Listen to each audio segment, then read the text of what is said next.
गरीब कल्याण को अपनी नीतियों का केंद्र बनाया और 2014 में जब उन्होंने जिम्मेदारी ली थी तब उन्होंने स्पष्ट तौर पे ऐलान किया था कि मेरी सरकार गरीब कल्याण के प्रति समर्पित सरकार है। आज कैबिनेट ने एक और संकल्प लिया। प्रधानमंत्री जी युवा शक्ति को भारत की सबसे बड़ी पूंजी मानते हैं और इसीलिए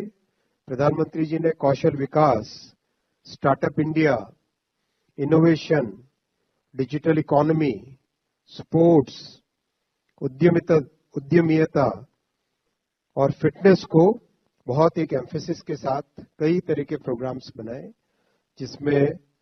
भारत को एक बहुत बड़ी खेल शक्ति के रूप में उभरा है, वर्ल्ड के 3 लार्जेस्ट स्टार्टअप इकोसिस्टम्स के रूप में उभरा है, मिशन चंद्रयान और वैज्ञानिक क्षमता हमारी देश की इस कार्यकाल में बहुत बड़ी है। एक और संकल्प कैबिनेट ने लिया कि प्रधानमंत्री जी की प्रेरणा से बीते 12 वर्षों में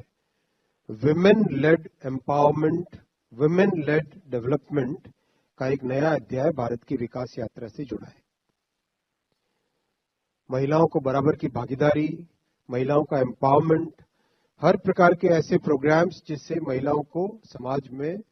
एक गौरवमयी, एक गौरवपूर्ण स्थान मिले और उनका एम्पावरमेंट हो। एक और स्तंभ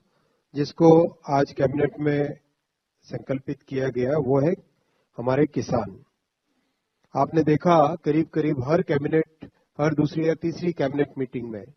हमारे अन्नदाताओं के लिए कुछ न कुछ प्रोग्राम होता ही होता है और बहुत दुनिया भर की विषम परिस्थितियां हो उसमें भी किसानों के ऊपर कोई तकलीफ ना आए, ऐसे प्रयास माननीय प्रधानमंत्री श्री नरेंद्र मोदी जी ने किए हैं। एक और संकल्प लिया, प्रधानमंत्री जी ने राष्ट्र प्रथम के भाव से बड़े निर्णय लिए, ऐसे निर्णय जो आज वर्षों की तपस्या के बाद आज सच्चाई बन चुके हैं, जैसे जम्मू कश्मीर से आर्टिकल 370 को हटाना बहुत बड़ी साधना थी, बहुत बड़ा पूरे देश में एक झकझोर करने वाली बात थी कि क्यों देश में एक अलग से आर्टिकल 370 है, उसको हटाना। जीएसटी लागू करना जो कई वर्षों से सभी इकोनॉमिस्ट, सभी इंडस्ट्रीज, सभी पूरा देश एक मानता था कि एक यूनिफाइड टैक्स सिस्टम होना चाहिए, सिंपल टैक्स सिस्टम होना चाहिए। 1 रैंक 1 पेंशन लागू करना, चीफ ऑफ डिफेंस स्टाफ एक यूनिफाइड कमांड स्ट्रक्चर लागू करना, गरीबों को 10% आरक्षण देना,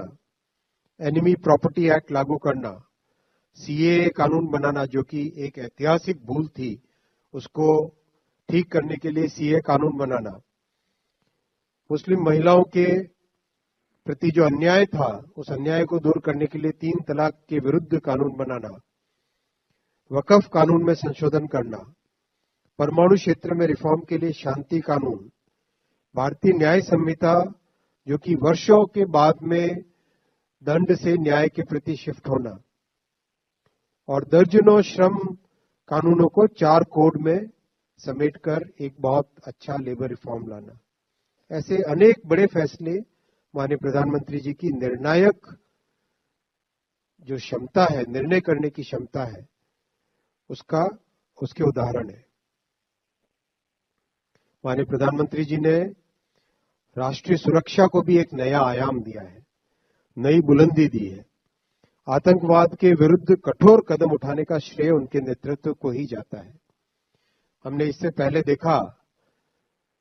पिछली सभी सरकारों ने जिस तरह के कदम उठाए उसके कारण देश की जो परिस्थिति थी